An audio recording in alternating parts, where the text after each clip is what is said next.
याद रखो, दौलत लेके नहीं जाओगे कब्र में, खूब कमाओ दौलत, मना नहीं कर रहा हूँ, समझ लो पहले मेरी बात मैं क्या कहना चाह रहा हूँ। ऐसा ना हो कि दौलत के चक्कर में नाम अमाल बिल्कुल ही खाली कर लिया। जी दुनिया भी कमाओ मगर उससे पहले आखिरत कमाओ। बेशक बेशक। नमाज सही करो, वरना सबके जनाजे चले गए, सब उठ जाएंगे। एक दिन कारी हमारे रियासत साहब और आपका जनाजा, मेरा जनाजा भी उठेगा, आपका सबका जनाजा उठेगा, सब दुनिया से चले जाएंगे रोते हुए। हश्र में फिर मिलेंगे मेरे दोस्तों, हश्र में फिर मिलेंगे मेरे दोस्तों, बस यही है मकाम आखिरी, आखिरी। पढ़े सारे लोग, हश्र में मिले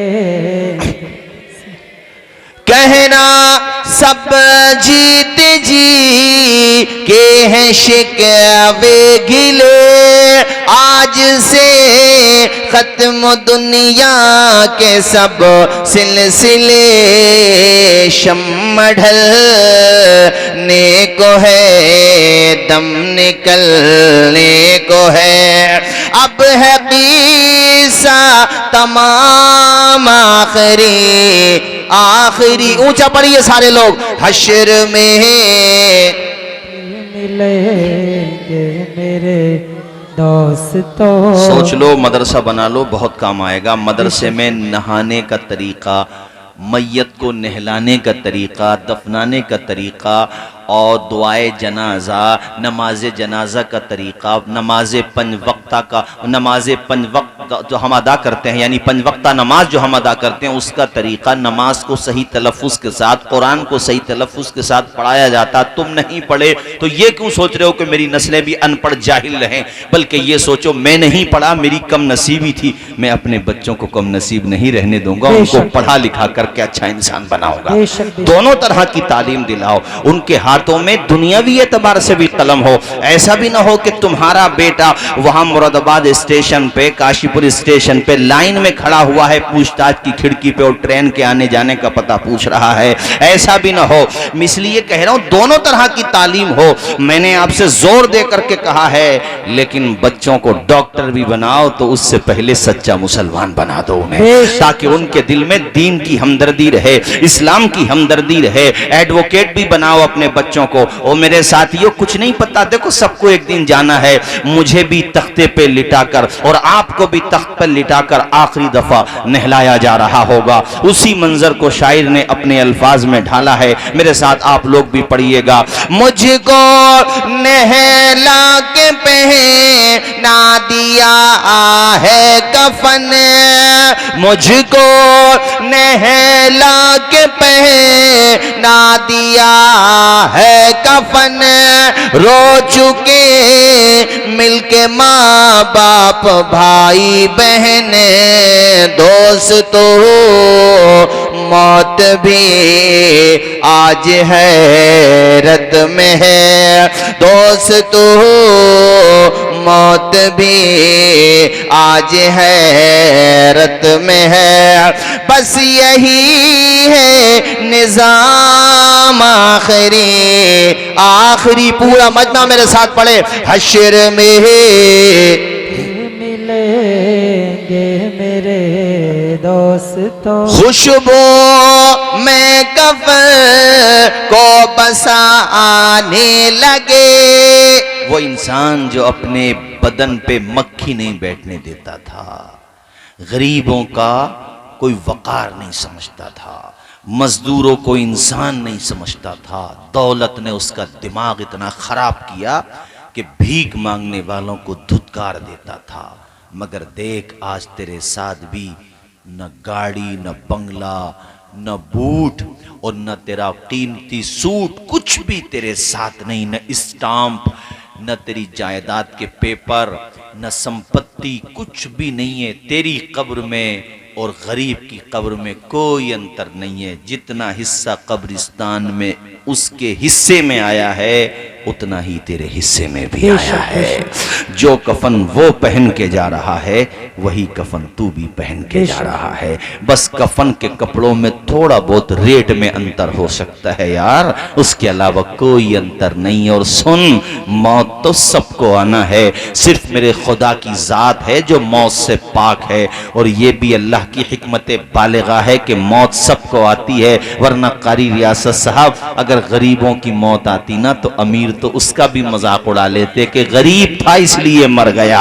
हम तो ये देख रहे हैं कि मौत अमीरों को जल्दी आ रही है, गरीबों को बाद में आ रही है। वैसे आती सबको है। और एक बात और सुनते चलो, वो जो बेचारा मजदूर होता है ना, अपने पसीने को बहा करके अपने बच्चों को पाकीज़ा रोजी खिलाता है, वो फज्र की नमाज के बाद दहाड़ी लगाने चला जाता है, रक्षा चलाने वाला हो, खेतों पे काम करने वाला हो, दुकान पे मेहनत मजदूरी करके 500-600 रुपए कमाने वाला हो, वो शाम को आके नींद की गोलियां नहीं खाता। नींद की गोलियां उन्हें खाना पड़ती हैं जिनका कारोबार करोड़ों में खेल रहा है, जिनका कारोबार अरबों में खेल रहा है। वो शुगर के पेशेंट भी जल्दी हो जाते हैं, लेकिन वो मजदूर जो मेहनत की कमाता है, उसके बाद अपने बच्चों को पाकीज़ा खिलाता है, उसके बारे में एक शायर का शेर आता है, मुझे याद आ रहा है कि सो जाता है फुटपाथ पे अखबार बिछाकर, मुफलिस कभी नींद की गोली नहीं खाता।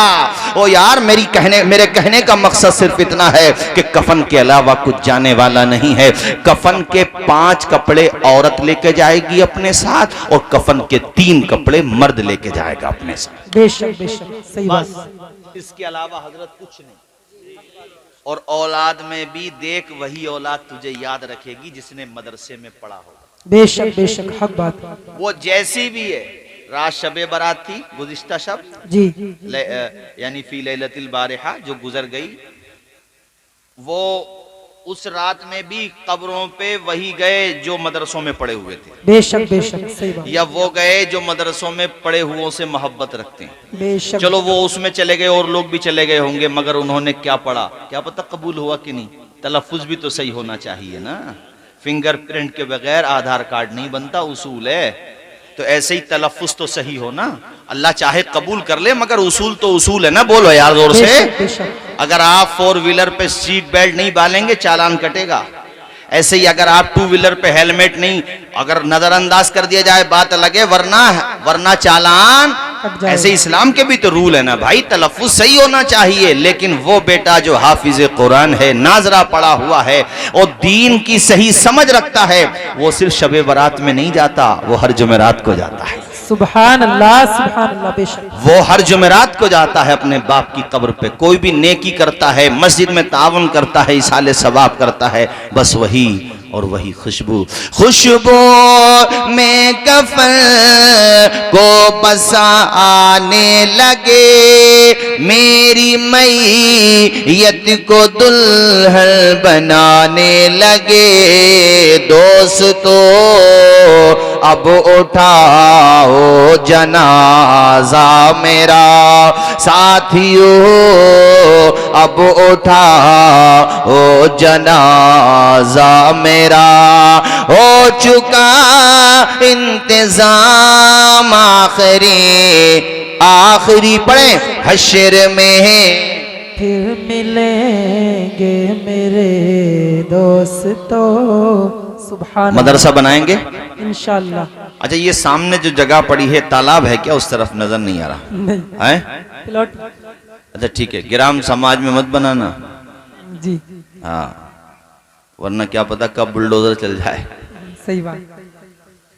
अच्छा, मैं एक बात ये कहता हूँ, जब हम 20-25 लाख की बिल्डिंग बना सकते हैं तो 10-15 लाख की जमीन नहीं खरीद सकते? खरीद सकते हैं। बोलो, ऊंचा बोलो जरा, गलत तो नहीं है मेरी बात? इनलीगल काम करो ही मत जो कल को परेशानी आए। सही बात। ठीक है नहीं?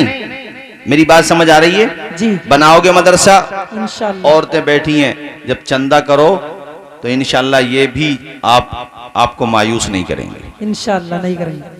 देखो, एक माँ की दास्तान सुनाओ, ये औरतों के लिए भी सुना रहा हूँ और आपके लिए भी। जी।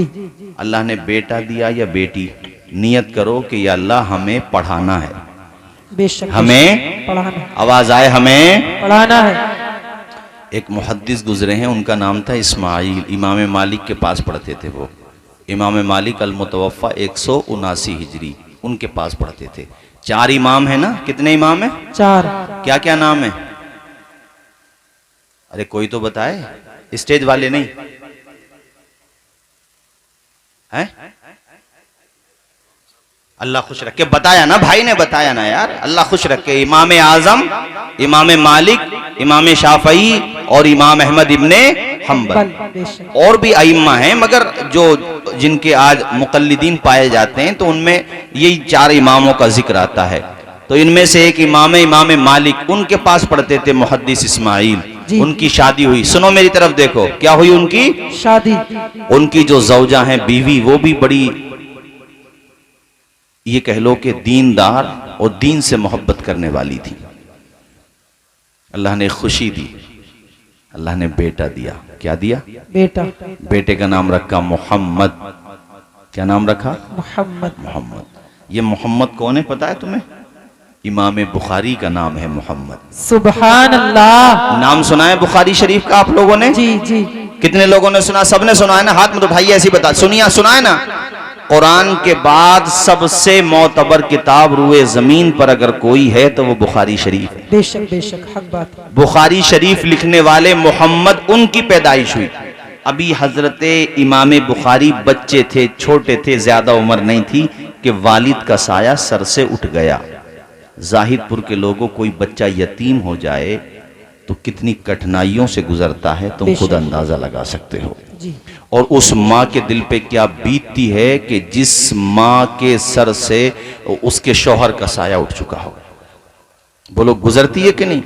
जब भी घर पे त्योहार आए, कोई मौका आए, सबके बाप अपने अपने बच्चों को लेके जा रहे हैं, ईदगाह लेके जा रहे हैं, बाजार घुमाने जा रहे हैं, लेकिन उस मौके पे उस औरत के दिल पे क्या गुजरती है जिसके सर पे उसके शौहर का साया नहीं है। अब इस माँ की कुर्बानी देखो, ये माओ को सुना रहा हूं और आप सबको भी सुना रहा हूं। एक तो ये गम के सर से शौहर का साया उठ गया, और दूसरा बच्चे की परवरिश की पूरी जिम्मेदारी उसके कांधे पे आ गई। कुर्बान जाओ इमाम बुखारी की माँ के। अल्लाह अकबर, सुभान अल्लाह, सुभान अल्लाह, बोलो यार।